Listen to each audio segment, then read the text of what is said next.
Општините да се подготват за гасификација, ако се одвива според планираното, првите количини газ можат да протечат веќе до година. Многу е важно во овој процес забрзано да работат и општините за да ја градат општинската мрежа за гасот, што побрзо да го донесеме во домовите и компаниите. Порача премиерот Зоран Заев. Процесот на гасификација веројатно најбрзо ќе оди во Штип.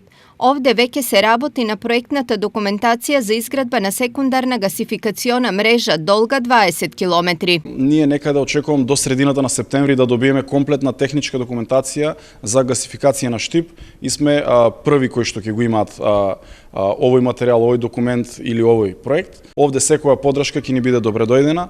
Веќе разговарав со советникот на председателот на владата задолжен за енергетика, со кој што дискутирав на оваа тема за да го одбереме полека да размислуваме за избор на моделот. Но работата е далеку посложена во останатите општини. Виница и Кочани се уште чекаат одговор на прашањето дали ќе им се пушти крак од главната цевка од гасоводот Штип-Неготино.